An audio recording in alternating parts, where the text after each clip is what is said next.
Good evening. Each other day, I look so many various different parks. But I don't know about this park. But this park holds my heart, holds my large place in my heart. நீங்கள் தான் பார்க்குங்கன்னு வைப்பீங்கள, இங்கிலீஷில் வைப்பீங்கள, நாங்கள் இங்கிலீஷில் பேசக்கூடாது. நீங்கள் பூங்கான்னு வச்சுருந்தீங்கன்னா நாங்கள் பேச மாட்டோம். நீங்கள் பார்க்குன்னு வச்சதுனால நம்ம இங்கிலீஷில் கொஞ்சம் பேசுவோம். நல்லா இருக்கீங்களா? நல்லா. இந்த படம் வந்து நான் ஆல்ரெடி சொல்லிட்டேன், இந்த படத்தில் நான் நடிக்கலை. பட்டு கண்ணன், என் கண்ணன் கருப்பு கண்ணன் தான் சொல்லுவேன். அவர் வந்து எங்களோட அசிஸ்டன்ட் டைரக்டராக இருக்கும்போதே பழக்கம். நீங்கள் வாங்க, தயாரிப்பாளர் நீங்கள் வரணும்னு ஆசைப்பட்றாரு, நீங்கள் வாங்கன்னு கூப்பிட்டாரு. கண்டிப்பாக வரேன்னு விசிஆரில் ஷூட்டிங்கில் இருந்தேன். நான் வந்தேன், இன்றைக்கி வீட்டில் இருந்தேன். காலையில் எல்லாம் மெசேஜ் அனுப்பிச்சார், எல்லாம் வந்தார். ஸோ எல்லா பேரும் நீங்கள் வரீங்களா, நீங்கள் வரேன்னு சொன்னீங்களாமே, நீங்கள் வரீங்களான்னு சொன்னேன்னு என் தம்பி அன்பு சிறு முதலீட்டாளர்கள் தலைவர் இருக்கார். அவர் நீ வரேன்னு சொன்னியாமே, நீ வரையாமே அப்படின்னா எல்லாரும் பேசிக்கிட்டு இருக்கையில் நான் வரமாட்டேன் அப்படின்னு வீட்டில் கதை உடைச்சிட்டு படுத்திருக்கிறதுக்கு முறையாக இருக்காது. நான் வரணும். யார் யார் வரா? உதயகுமார் என்ன வர்றாரு, பேரரசன் வர்றாரு. சரி நம்மளும் போயிடுவோம். தமன் கூட நான் வந்து ஒரு 10 இயர்ஸ்க்கு முன்னாடி சேது பூமின்னு ஒரு படம் பண்ணேன். அந்த படத்தில் நான் இருந்தேன். அதில் வந்து டிஎஸ்பி பாலையா சாரோட சன்னு ஜூனியர் பாலையாலாம் நடிச்சிருந்தார். அவரே சொன்னார், ஜூனியர் பாலையானே சொன்னார், அப்பாவோட ஒரு பாடி லாங்குவேஜ் உனக்கு இருக்குடா, பாலையா சாரோட இருக்குடா, என்னை விட உனக்கு அதிகமாக இருக்குடா அப்படின்னாரு. அதோட பெரிய பெருமை எனக்கு எதுவுமே இல்லை. ஆனால் தமனுக்காக இந்த ஃபங்க்ஷனுக்கு வரணும்னு நினச்சேன். தமன் யாருங்கிறீங்க? அவன் பெரிய ஒரு ஏர்லைன்ஸில் ஒரு 10 இயர்ஸ்க்கு பேக்கே அவன் 4.5 லட்சம் 5 லட்ச ரூபா சம்பளம் வாங்கக்கூடிய ஒரு பையன் தம்பி. அப்பயே 10 இயர்ஸ்க்கு முன்னாடி அவன் அவ்வளோ பெரிய போஸ்ட்டில் இருந்த பையன், பெரிய போஸ்ட்டில் இருந்தாப்புல ஏர்லைன்ஸில், ஃபாரினில், எமிரேட்ஸில். அதெல்லாம் வேணாம்ட்டு இங்கே வந்து உட்காந்து பண்ணிக்கிட்டே இருக்கார். திடீர்னு பார்க்குறேன் ஒரு சீரியலில் லீடாக பண்ணுறாரு. திடீர்னு பார்க்குறேன், என்ன தம்பி எங்கடா இருக்கு அப்படின்னா ஒரு நொடின்னு ஒரு படம் பார்க்குறாரு. அதுக்கப்புறம் பார்க்கேன் பார்க்கில் பறக்க வர்றாரு. உனக்கு இந்த சினிமா கண்டிப்பாக செய்யும்பா, நீ கவலையப்படாத. இந்த சினிமா நீ கவலையப்படாத. நீ டூ எக்ஸ்ட்ரீம்ஸ் இருக்குது. நிறையா படங்கள்லாம் நடிச்சுக்கிட்டே இருந்து 42 வயசுக்கு மேலே சூப்பர் ஸ்டார் ஆனவர் எம்ஜிஆர்.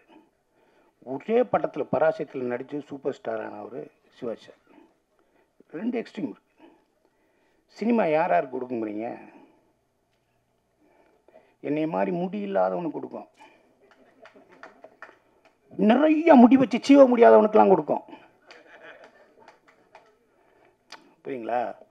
அதனால் நீ எல்லாம் நல்லா இருக்கு, நல்லா ஃபிட்டாக வச்சுருக்கேன், நான் பார்த்த மாதிரியே இருக்க, குண்டா இல்லை, எது வேணாலும் இல்லை. ஒரு நல்ல ஒரு ஃபிட்டு, ஹீரோக்கான ஒரு ஃபிட்டு. பேரசனே சொன்ன மாதிரி நல்லா இருக்க. இந்த படம் இல்லை அதை ஓடிக்கிட்டே இரு. ஒரு படம் வரும், அந்த படத்தில் சைன் பண்ணிக்கலாம். உனக்கு சினிமா ஒன்று பாதுகாக்கும், சினிமா செய்யும். ஓகே. அடுத்து இயக்குனரை பற்றி சொல்லணும்னா, ஃபஸ்ட் ஹாஃபில் நெஞ்சு வலி, செகண்ட் ஹாஃபில்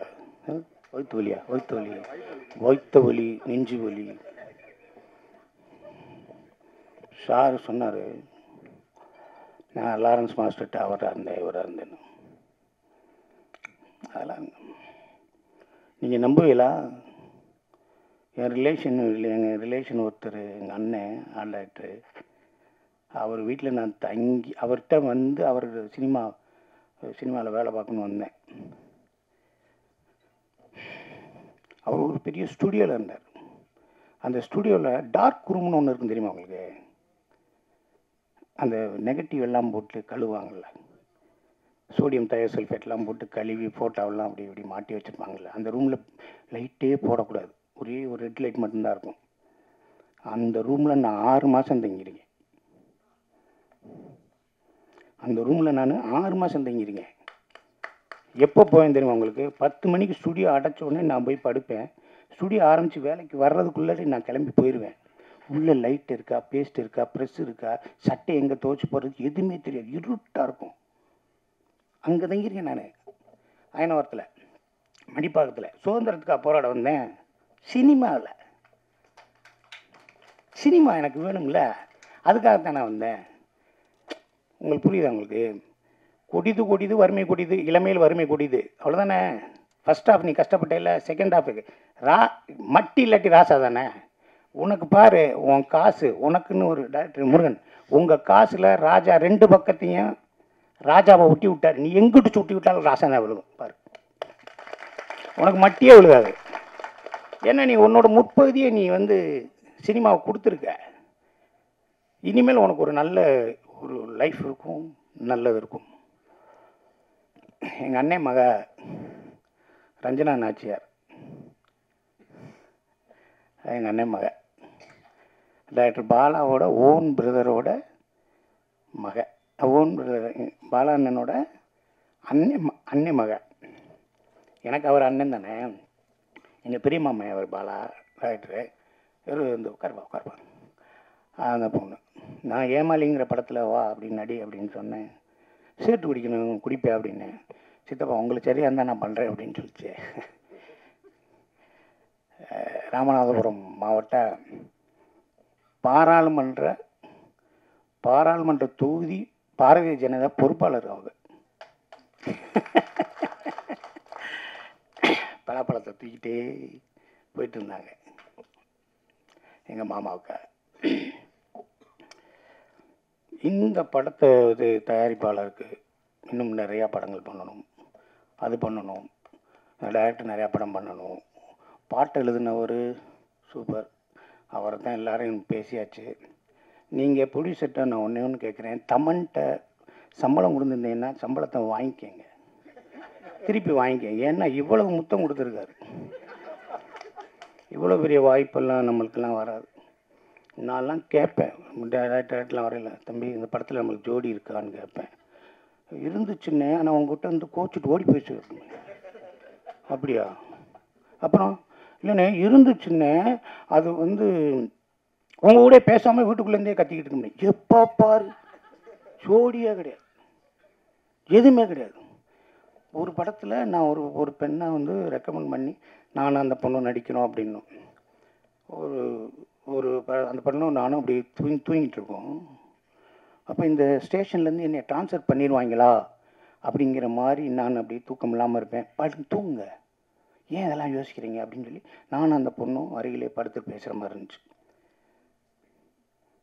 ஒரு அசிஸ்டன்ட் டைரக்டர் உத்து பார்த்துட்டு டேக் போகிறதுக்கு முன்னாடி, சார் அவர் 2 பேரையும் தள்ளி படுக்க வச்சுட்டு நடுவில் குழந்தைய போட்டுடலாம் சார், குழந்தைய போட்டாங்க. சரின்னு சொல்லி இங்கிட்டு பார்த்தேன். சார் அந்த இன்னொரு 2 குழந்தை இருக்குல்ல சார், அதையும் தூக்கி நடுவில் போட்டாங்க. நான் ஹீரோயினியை பைனாக்குள்ளார பார்க்குறேன். எனக்கு பேரா போட்டாங்க, பைனாக்குள்ள பாருங்க, அங்கே படுத்துருக்கு, அங்கே தூங்குது. இல்லைண்ணே அவனை நான் பார்த்துக்கிறேங்க. நான் ஆக இந்த படத்தில் எல்லா பேருமே ஒரு நல்ல ஹீரோயினியாக இருக்கட்டும், நல்ல ப்ளஷண்ட், ஒரு ஹாப்பியாக ப்ளஷண்ட்டான ஒரு ஃபேஸ் இருக்குல்ல, அந்த அந்த அந்த அந்த ஒரு இருக்குது ஸ்வேதாக்கு. அது கடவுளோட வரம், அப்பா அம்மா கொடுத்த கிஃப்ட்டு. அதை நீங்கள் கரெக்டாக பண்ணி நீங்கள் பெருசாக வரணும்.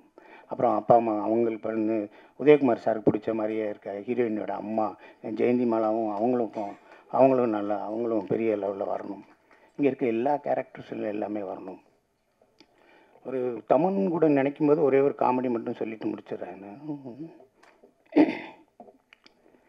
இங்கேருந்து வீட்டிலேருந்து காரில் எடுத்து அசிஸ்டன்ட் டைரக்டராக இருக்கேன்.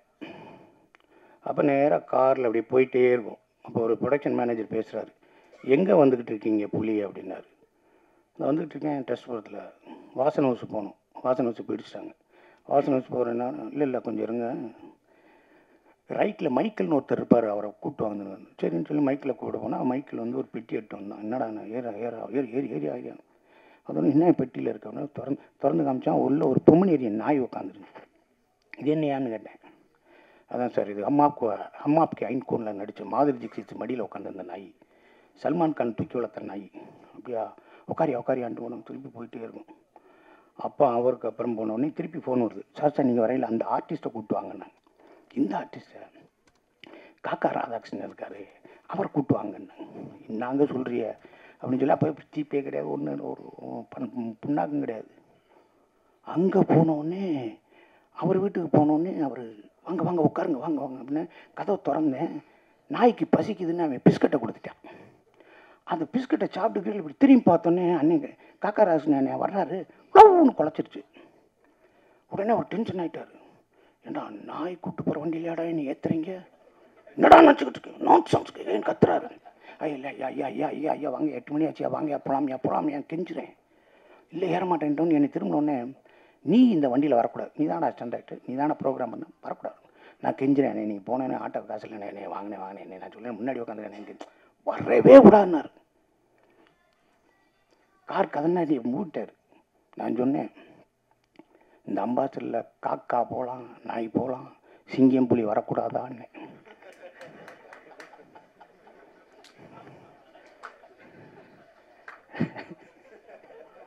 காக்கா போகலாம், நாய் போகலாம், சிங்கம் புலி வரக்கூடாதா அப்படின்னு. எங்கள் கதவை திறந்துட்டு வந்து என்னை கட்டி பிடிச்சிட்டாருங்க. அந்த ஆள் எவ்வளோ பெரிய ஆள், கட்டி பிடிச்சிட்டாரு. அவர் மனோகரால் நடிச்சார் பாருங்க. போர்லேயே 2 வகை உண்டு, ஒன்று வைக்கப்போர் ஒன்று அக்கப்போர்னாரு பாருங்க. போர்லேயே 2 வகை உண்டு, ஒன்று வைக்கப்போர் ஒன்று அக்கப்போர் அப்படின்னாரு பாருங்க. அதெல்லாம் ரெஃபரன்ஸ் எடுத்து தான் நான் மாயாண்டி ஒன்று தரல லூஸாக நடித்தது. அந்த அவ்வளோ பெரிய. அதுக்கப்புறம் பார்த்து நான் கட்டி பிடிச்சேன், நல்லா பேசிட்டடா சிங்கம்புலி வாடா என் மடியில் உட்காந்துக்கடான்னு கூப்பிட்டு போனார். நான் படம் பண்ணும்போது, ஏதாவது ஒரு படம் பண்ணும்போது படத்தை பார்த்து என் ஃப்ரெண்ட்லாம் சொல்லுவாங்க, என்னடா நான் சென்சாக பண்ண, என்னடா லூஸ் தனமாக பண்ணிட்டேன். நான் லூஸாக ஒரு படத்தில் நடித்தேன், சொன்னாங்க இல்லைடா பெர்ஃபெக்டாக பண்ணிட்டேன்னாங்க.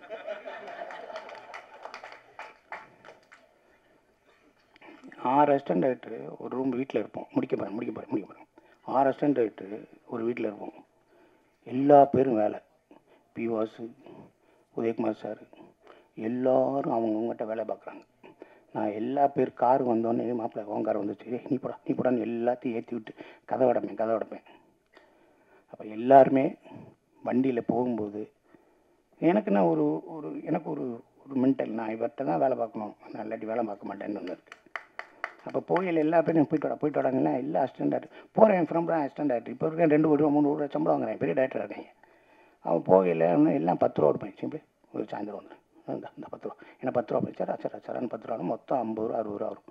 அதை காப்பி குடிச்சிட்டு மதியானம் சோறாக்கி வச்சுட்டு கொஞ்சம் சோறாக்கி தயிர் சோறு வச்சுட்டு அப்படி அந்த 50 ரூபா 60 ரூபா அதுக்குள்ளே சாயந்தரம் வந்துடுவாங்க. அப்புறமேலே ஏதாவது சாப்பாடு வாங்கி கொடுப்பாங்க.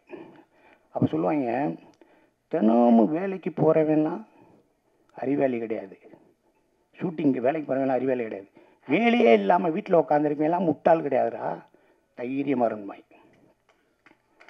அதைத்தான் இன்றைக்கி இருக்க சினிமாவில் இருக்க அத்தனை பேர்த்துக்கும் சொல்கிறேன். என் சொந்தங்களே உயிர்களே, உங்களுக்கு வாய்ப்பு இல்லைன்னா நீங்கள் முட்டாள் கிடையாது, உங்களுக்கு வாய்ப்பு வரப்போகுது, அதுக்காக ரெடியாக இருங்க. நான் ஃப்ரெஞ்சு கிஸ்ன்னு ஒரு படம் பார்க்குறேன், நிறைய தடவை பார்த்துருங்க. ஐ லவ் த ஃப்ரெஞ்சு கிஸ்ன்னு ஒரு இங்கிலீஷ் ஃபிலிம் பார்த்துருக்கேன். அதை ஒருத்தன் போய் ஒரு மண் இருக்குல்ல, கீழே கிடக்கிற மண், அந்த மண்ணை எடுத்து அப்படியே பார்ப்பான். அவனோட சொந்த விளை நிலம், விவசாயம் பண்ணலை, அந்த மண்ணை எடுத்து சொல்லுவான், இப்பயே நல்லா ரெஸ்ட் எடுத்துக்கங்க, அடுத்த வருஷம் நான் விவசாயம் பண்ண ஆரம்பிச்சிடுவேன், வேலை பார்க்க ரெடியாக இருங்கன்னு மண்ணுக்கிட்ட பேசுவாங்க. அதனால இன்றைக்கி சொல்கிறேன், இந்த கதாநாயகியாக இருக்கட்டும், கதாநாயகனாக இருக்கட்டும், இங்கே இருக்க கேமராமேனாக இருக்கட்டும், இங்கே இருக்க எடிட்டராக ஆகட்டும், இங்கே இருக்க சின்ன சின்ன வேலைகள் பண்ண அசிஸ்டன்ட் டைரக்டராக இருக்கட்டும், எல்லாரும் போய்கிட்டே இரு. திருடாத, பொய் சொல்லாத, ஏமாத்தாத, துரோகம் பண்ணாத. உனக்கு வரும்டா வாழ்க்கை, உனக்கு ஒரு நாள் வரும். இந்த சினிமாவில் கெட்டது பூரா அவன் பக்கத்தில் இருக்கும், எதை எடுக்கணுமோ அதை நீ எடுத்துக்க. Which one is best, choosing wisely. எல்லாத்தையும் நீ எது வேணுமோ அதை எடுத்துக்க. கெட்டது தான் இங்கே பக்கத்தில் இருக்கும், நல்லது தூரமாக இருக்கும், போய்கிட்டே இருக்கணும். சினிமா கறப்பதல்ல, கற்பனை சுரப்பது.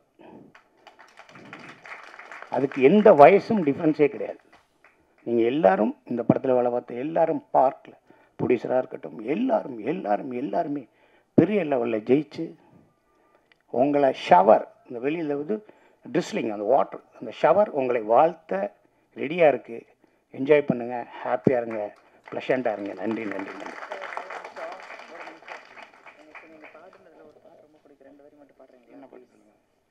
நான் ஒரு சின்ன ரிக்வஸ்ட் சொல்லியிருக்கேன். சார் நல்லா பாட்டு பாடுவாங்க, அதாவது சங்கீத ஜாதி முல்லை அவரோட குரல்ல 2 வரி மட்டும் கேட்போம். இங்க வச்சு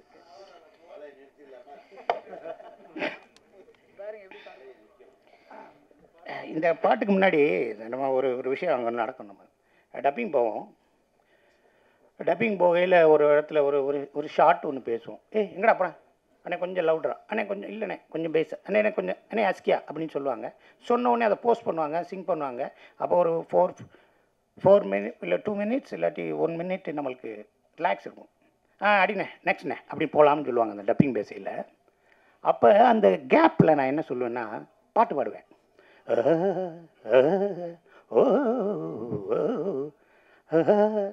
அப்படின்னு பாடுவேன். அதாவது அங்கேருந்து இன்ஜினியர் ரூம்லேருந்து என்ன சூப்பராக பாடுறீங்கன்னு எவனா சொல்லிடுவானான்னு ஏங்குவேன். அந்த டைரக்டரு என்ன நல்லா பாடுறீங்களே, இந்த பாட்டில் ஒரு தொகையரை வேணா பாடிடுறீங்களா அப்படின்னு அந்த ஆள் சொல்லுவான்னு ஏங்குவேன். எவனா டப்புன்னு கையை கொடுத்துருவானான்னு ஏங்குவேன். புரியுங்களா உங்களுக்கு? அண்ணன் பாட்டே இருக்கும் கொண்டு வச்சு நான் அந்த அண்ணன் பாட்டு சின்ன கொண்டெல்லாம் படத்தில் நான் அதெல்லாம் பாடுவேன் நான். ஆனால் ஒரு பயிலும் சொல்லவே மாட்டுறாங்க. நான் இடையில காட்டணும் அப்படின்னு நிறைய பாடுவேன். ஒன்றுமே சொல்ல. ஒரு அசிஸ்டண்ட் ஒரு நம்ம டச்சப் பாயை கூட்டு போயிட்டேன். வாடா எங்கண்ணே, வாடா டப்பிங் போகிறேன். நான் எங்கண்ணே டப்பிங், வாடா நான் இங்கே டப் பண்ணுவேன், நீ இன்ஜினியர் ரூமில் இரு. சரிண்ணே, அங்கே என்ன சொல்கிறாங்க அங்கே மட்டும் என்கிட்ட சொல்லு. ஓகே. அங்கே போய் நின்றான், டப்பிங் நடந்துச்சு, பேசினேன். இன்பிட்வீனில் சங்கீத ஜாதி முல்லை காணவில்லை கண்கள் 2 அண்ணே அண்ணே ரெடினே போகலாம்னே அப்படின்பா. என்னடா கட் பண்ணுறாங்கன்னு. அடுத்து தம் தம் நம் தம் அண்ணே போகலாம்னே உயிரே அண்ணே ரெடி போகலாம்னே. சரி டப்பிங் முடிஞ்சு பாட விட மாட்டாங்க. வந்துச்சு, காரில் ஏறி அவனை உட்கார வச்சு போயிட்டே இருக்கு. தம்பி எப்படா சூப்பராக பண்ணிட்டேங்களே, டப்பிங் நான் பண்ணது எனக்கு தெரியும். நான் பாடும்போது அங்கே என்ன பேசினாங்க அண்ணே, நான் பாடும்போது அங்கே என்ன அண்ணே அந்த ஒரு அசிஸ்டன்ட் ஐயோன்னாருண்ணே. நான் அவன் கிடக்க அசிஸ்டன்ட் டைரக்டர் லூஸ் பண்ண அவெல்லாம் டைரக்டர் பண்ணுறா விட்றா. இது இன்ஜினியர் என்ன சொன்னார், ஆரம்பிச்சுட்டாரா அப்படின்னு. விட்றா தாண்டா இந்த தேட்டர்லேயே போடக்கூடாதுன்னு சொன்னேன், இந்த தேட்டரில் போட்டாங்க. டைரக்டர் என்ன சொன்னான், அந்த ஆள் என்ன சொன்னார், அண்ணே விட்டா எப்படியாவது ஏட்டி முட்டியாக பாடிக்கிருப்பாரு, சீக்கிரம் முடிங்கண்ணா சார். அப்படியே ஓரமாக வண்டியை நிப்பாட்டி அவன்கிட்ட ஒரு 200 ரூபா கொடுத்து இந்த விஷயத்தை எங்கேயாவது வெளியே சொன்னேன்னு வச்சு கொளுத்தி போடுவேன், ஓடி போயிடுறவங்க. இப்போ அவன் டச்சப்பாக வர்றான், எனக்கு பேக் தூக்குறான், அவனை அப்படியே பார்ப்பேன், முகரக்கட்டை அவன் என்கிட்ட சங்கீத ஜாதி நினைக்க.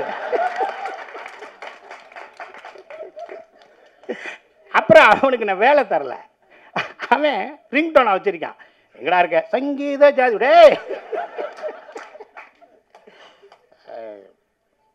அசிங்கப்பட்டா தானங்க வாழ்க்கை, நம்ம படாத அசிங்கமா.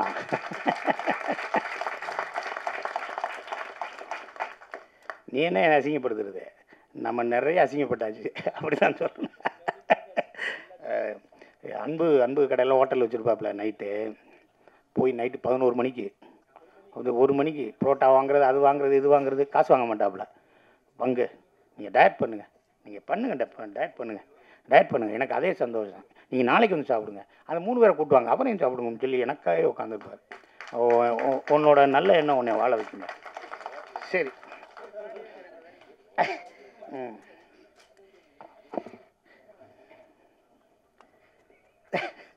நீங்களும் கரண கொடூரமாக இருக்கும், கொஞ்சம் ரெடியாக இருங்க.